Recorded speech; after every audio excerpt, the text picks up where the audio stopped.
Film ini menceritakan tentang seorang predator yang dianggap duri dalam daging di klannya karena ia dianggap tidak mampu menjadi seorang predator. Namun dengan segala cara ia pun ingin membuktikan bahwa ia pantas menjadi petarung sejati. Kita tidak ada di bumi. Di depan kita terbentang sebuah planet asing. Padang pasir merah sejauh mata memandang. Angin panas, badai, debu, siapapun tidak mau hidup di alam keras seperti ini. Suasana sepi dan mencekam itu dipecahkan oleh suara mesin menderu, dan sesaat kemudian muncullah sebuah kapsul dengan bentuk aneh. Muncullah sesosok tubuh seperti manusia, tapi ia berlari dan meloncat seperti bukan manusia. Makhluk ini sesaat berhenti dan memandang sekelilingnya. Terdengar sayup-sayup gerengan halus seperti hewan. Tanpa buang-buang waktu, ia langsung melakukan gerakan seperti orang yang sedang bertarung. Dan ketika pedangnya yang bercahaya berkelebat, tampaklah sosok lain yang tiba-tiba muncul. Kemunculannya yang tiba-tiba seperti ia sudah lama berada di situ. Ia pun menyambut serangan makhluk yang pertama. Anehnya, semua serangan makhluk pertama semuanya dibuat mental. Ia menyebut bahwa makhluk pertama itu belum cukup mampu untuk bertarung. Dan di saat terakhir, makhluk kedua itu berhasil merobohkan makhluk pertama. Namun makhluk pertama berkeras bahwa ia bisa mencari mangsa atau bertarung di planet Gena dan membunuh Kalish. Selagi mereka berdebat, tiba-tiba muncul sebuah kapsul mendekati mereka. Sesaat mereka berdua tertegun tak bergerak. Yang muncul adalah sesosok tubuh tinggi besar memakai topeng seperti yang dipakai oleh makhluk kedua. Dan tanpa banyak berdebat, ia langsung menyuruh makhluk kedua untuk membunuh makhluk pertama karena dianggap sebagai seorang predator yang lemah dan tidak cocok masuk klan predator yang gagah perkasa. Ia lalu mengayunkan pedangnya ke arah Dek, sementara Dek hanya bisa pasrah menanti nasib sambil mulutnya tak henti menggerang. Namun di luar dugaan, pedang yang seharusnya mengarah ke arah kepala tiba-tiba berbelok ke arah cahaya merah yang mengikat Dek. Dek terkejut, nggak tahu yang sebenarnya dilakukan kakaknya. Selarik sinar merah menghantam Dek, kemudian menarik tubuhnya ke belakang. Dan secepat kilat, selapis bening seperti kaca menutup. Dek baru sadar apa yang dilakukan kakaknya. Sementara ayah Dek menjadi sangat marah. Ia lalu menyerang Kui dan membunuhnya.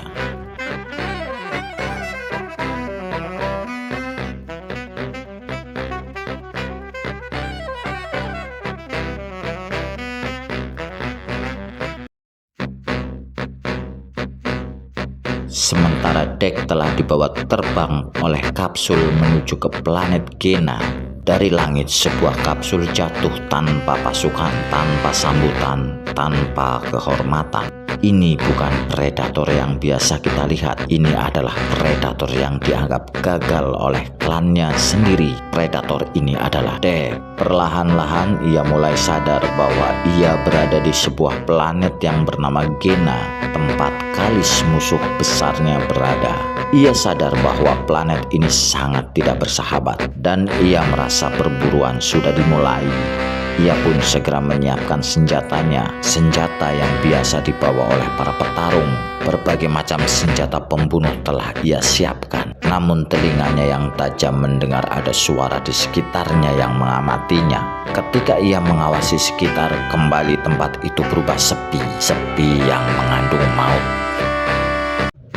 Dan benar saja, tiba-tiba dari satu arah muncul sebuah batang pohon hidup yang bergerak menyerangnya. Ia pun dengan cekatan menghindarinya. Namun dari arah yang berlawanan, ada satu lagi akar pohon yang menyerangnya. Dan lama-kelamaan semakin banyak akar-akar pohon yang menyerangnya, yang memaksa ia terus bergerak berloncatan ke sana kemari. Pedangnya tak henti bergerak. Satu akar berhasil terpotong, namun muncul akar pohon yang lainnya menyerangnya. Dan di satu kesempatan ia berhasil menginjak akar pohon itu. Dengan akar pohon yang melayang itu, ia lalu lari dan meloncat ke arah tempat yang lebih tinggi. Akar-akar pohon itu terus memburunya, namun ternyata akar pohon itu tidak bisa menjangkaunya. Dek menarik nafas lega. Ia sadar berikutnya ia tidak hanya menghadapi gangguan akar pohon saja, tapi akan mengalami gangguan-gangguan lain lagi yang lebih mengerikan. Sesaat ia melihat seekor naga tampak terbang di atas seolah mengawasinya.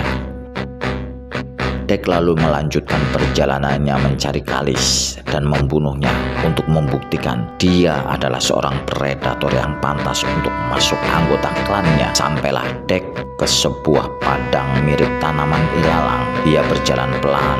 Ketika ia mendekati tanaman itu, tiba-tiba tanaman yang berbuah itu tampak mengembang sendiri. Refleks dan waspada tubuh Dek pun beringsut mundur. Dek sadar ternyata ia tidak boleh terlalu dekat dengan tanaman itu. Ia tidak tahu apa yang terjadi jika ia terus mendekati tanaman itu.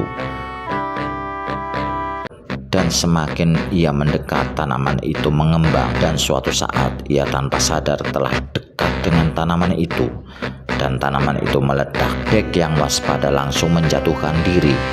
Dek marah. Ia lalu memandang ke arah langit. Ia melihat naga yang terbang melingkar-lingkar seolah sedang mengawasinya. Tiba-tiba terdengar teriakan seorang perempuan. Sosoknya beda dengan Dek. Perempuan itu menawarkan bantuan. Kalau ingin selamat, ia harus menolongnya dan melemparkan senjatanya ke arah perempuan itu. Tiba-tiba naga yang di atas melemparkan sesuatu ke arah tanaman itu, dan tanaman itu pun kembali meledak. Dek menjerit kesakitan ketika lehernya terkena sesuatu. Ternyata tanaman itu ketika meledak mengeluarkan duri-duri tajam. Kembali perempuan itu berteriak menawarkan bantuan, dan kembali tanaman itu meledak. Kembali Dek terkena tusukan-tusukan duri yang membuat ia tidak bisa berpikir selain melemparkan senjatanya ke arah perempuan itu. Dan di saat itulah naga yang di atas langit tiba-tiba menyerangnya. Dek tidak sempat menghindar maupun menangkis. Sedetik lagi tubuhnya akan tercapik-capik oleh kuku tajam naga itu. Namun sekelebat bayangan menyerang naga itu. Terdengar suara sayatan-sayatan serta darah berceceran. Perempuan itu mengenalkan dirinya bernama Tia. Ia adalah manusia sintetis, dengan kata lain dia adalah robot cerdas, dan ia menawarkan sebuah kerjasama. Tia minta agar Dek membantunya mencari kakinya. Dengan imbalan ia akan mengantar Dek bertemu dengan Kalis. Karena di alam liar yang ganas ini Dek sama sekali buta dan ini berbahaya, maka tanpa pikir panjang Dek pun menyetujui tawaran Tia. Dan mulailah perjalanan mereka mencari Kalis. Di tengah perjalanan mereka melewati sebuah sungai. Bukan sembarang sungai itu ternyata banyak dipenuhi cacing-cacing yang bisa menyerang mereka dengan ludahnya. Dan ludah itu sangat berbahaya. Jika terkena tubuh itu bisa melepuh. Namun ternyata Tia mempunyai akal untuk mengalihkan perhatian cacing-cacing itu. Ia mengeluarkan sejenis makanan berbentuk bulat. Kemudian makanan itu ia tebar ke arah cacing-cacing raksasa itu. Dan benar saja, cacing-cacing itu tidak lagi memburunya. Mereka lebih suka makanan yang ditebar oleh Tia. Dalam perjalanan keduanya, Tia pun menceritakan tentang dirinya, bahwa dia diciptakan dengan Tessa, saudara kembarnya. Tia berada di dalam, sementara Tessa yang berada di lapangan. Tia dan Tessa diciptakan oleh bangsa robot, namun mereka berdua diciptakan lebih istimewa dibanding dengan robot-robot lainnya. Ia lebih peka terhadap lingkungan sekitar, lebih mempunyai perasaan seperti manusia. Keesokan harinya mereka melanjutkan perjalanannya. Perjalanan mereka terhenti oleh sebuah pemandangan yang luar biasa. Di hadapan mereka tampak monster raksasa yang sangat menyeramkan dan kuat tentunya. Dek hendak langsung menyerang makhluk besar di hadapannya. Namun ketika ia menyentuh rumput di hadapannya, segera ia menarik kembali tangannya karena yang disangka rumput itu telah melukai jarinya. Tia mengatakan bahwa tumbuhan itu disebut pisau beracun. Memang bentuk tumbuhannya itu tajam dan kaku. Tia yang digendong Dek menghadap ke belakang melihat kalau mereka berburu tidak sendirian. Tampak di hadapannya sesosok hewan sejenis kadal atau boleh disebut monster kecil. Sesaat monster kecil itu menggeram menatap mereka. Namun begitu melihat Tia tersenyum, monster kecil itu tiba-tiba bergerak ke depan dan menerabas tumbuhan pisau beracun. Rupanya kulit monster itu keras sehingga tumbuhan pisau beracun yang tajam itu tidak berpengaruh kepadanya. Sementara Tia mengatakan bahwa monster besar di hadapannya adalah makanan kesukaan Kalis. Mendengar itu Dek semakin bersemangat. Dek pun segera bergerak menuju monster besar itu. Namun ia tidak mengikuti jejak si monster kecil. Ia memilih berayun di pohon sekitar rumput beracun itu. Ia pun berhasil menyusul dan mendekati monster. Ternyata monster besar menuju ke hutan. Hal ini membuat Dek bisa bergerak lebih leluasa. Namun sebelum ia dapat mengejar, tiba-tiba di belakangnya monster kecil itu menyerangnya. Monster kecil itu ternyata gerakannya lincah dan cepat sekali. Ia bergerak ke sana kemari menyerang Dek. Memang Dek tidak bisa bergerak cepat, namun gerakannya tenang dan selalu bisa mengikuti kemanapun monster kecil itu bergerak. Dan akhirnya ia berhasil menangkap monster kecil itu. Namun tiba-tiba tanah terasa bergetar. Begitu Dek menengok, ternyata monster besar itu sedang berlari ke arah Dek dan tangannya bergerak mencabut dan melempar senjatanya ke arah monster besar itu. Ternyata bahaya belum berakhir. Tiba-tiba monster raksasa lainnya menyerang dari atas dan hampir saja tubuh Dek ditelan oleh monster raksasa yang bergigi tajam itu. Tiba-tiba monster kecil bergerak ke arah moncong monster raksasa itu. Tubuhnya yang keras ternyata bisa menahan gigi-gigi tajam monster besar. Dek pun selamat.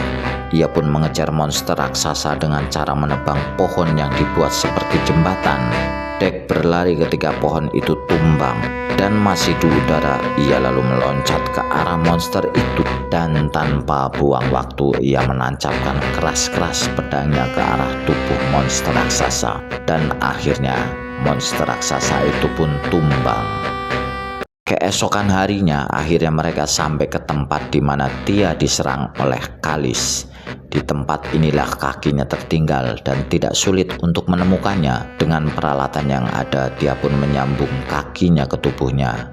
Di sela-sela ia menyambung kakinya, Tia mengatakan sebaiknya Dek pergi dari sini karena Dek tidak mungkin bisa mengalahkan Kalis.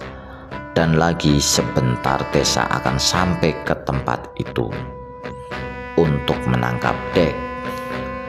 Dek marah karena harga dirinya sebagai predator disinggung dan diremehkan. Tujuan dia ke sini adalah untuk membunuh Kalis agar dia diakui sebagai klan predator.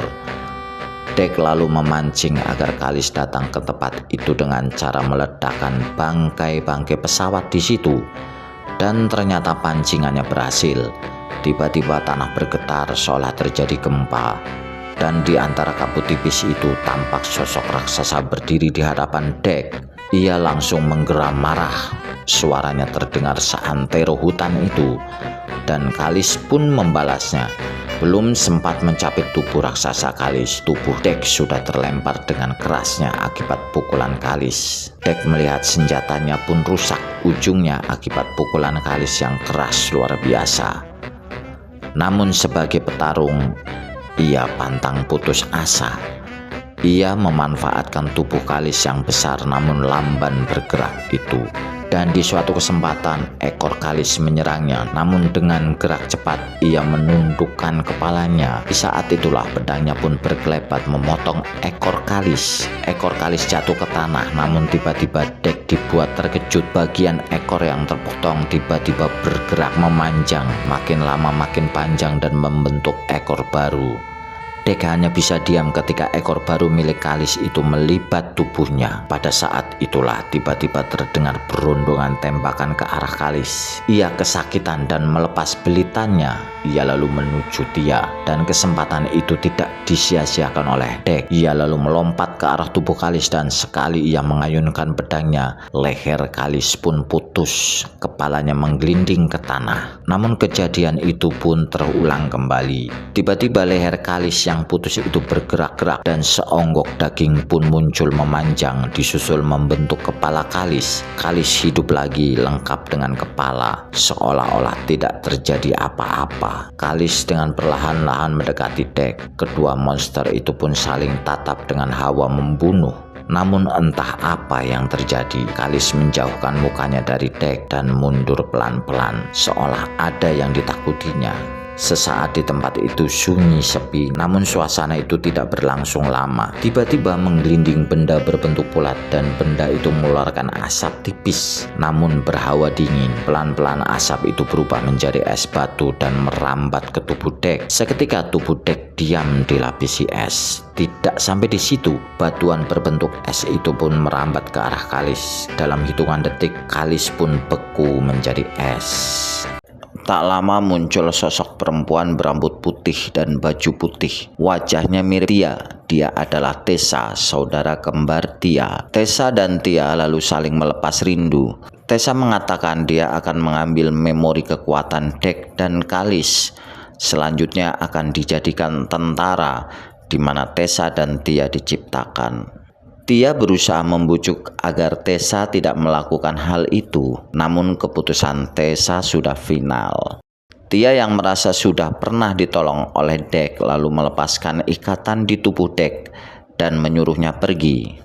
Dek yang merasa sudah ditolong oleh Tia merasa berhutang budi dan hendak menyelamatkan Tia. Dek mendekati tanaman yang bisa meledak dan mengeluarkan durinya, dan dengan caranya yang cerdik ia berhasil membawa beberapa tanaman itu untuk dijadikan senjata. Ia juga mengambil tumbuhan pisau beracun yang dengan dirubah sedemikian rupa Dek menjadikannya senjata. Lalu dengan makanan kecil ia berhasil menaklukkan cacing besar untuk membantunya menyusup ke markas Tessa. Dan entah dengan cara apa, kaki Tia pun bisa berjalan untuk bisa menyatu dengan tubuh Tia. Untuk masuk ke markas Tessa ternyata tidak mudah. Dengan bantuan monster kecil dan senjata-senjatanya, ia menyusup ke markas Tessa. Ia pun memanfaatkan kaki Tia untuk mengalihkan perhatian para penjaga. Dek dapat membungkam penjaga-penjaga itu dengan mudah.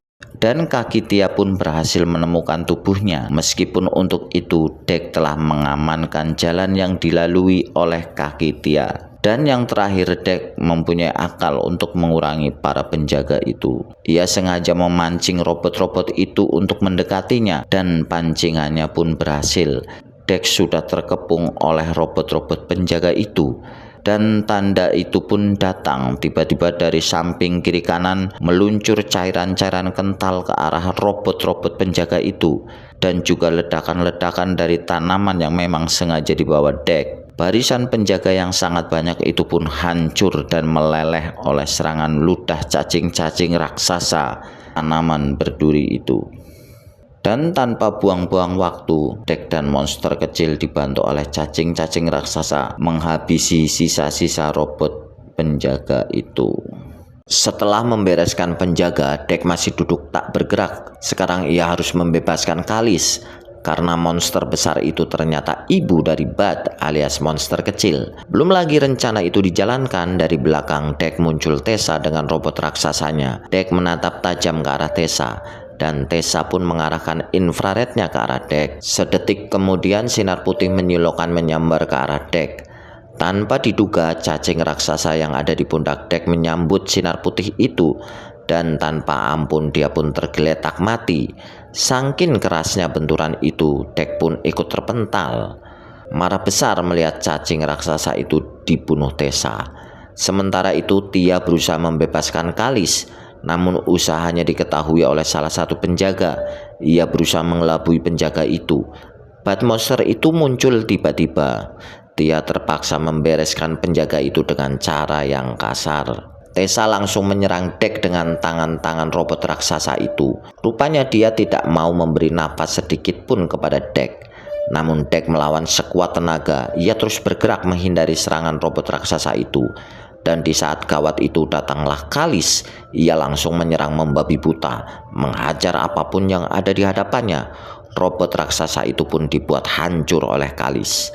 Dan pada akhirnya Kalis dapat membunuh Tessa dan robot raksasa itu. Sesaat Kalis berdiri memandang monster kecil. Rupanya ia terluka cukup parah akibat pertempuran itu. Ia pun berjalan mendekati Bud, si monster kecil. Ia menatap dengan kasih sayang. Dek pun mendekat dan menyentuh wajah Kalis. Tiba-tiba tubuh Kalis terhuyung ke belakang. Sambil menggeram kesakitan, ia terluka parah di bagian lengannya.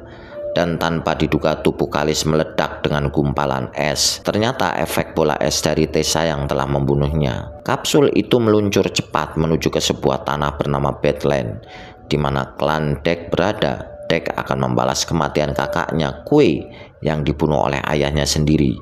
Selain itu, Dek juga ingin membuktikan bahwa ia adalah predator sejati. Tanpa basa-basi ayahnya segera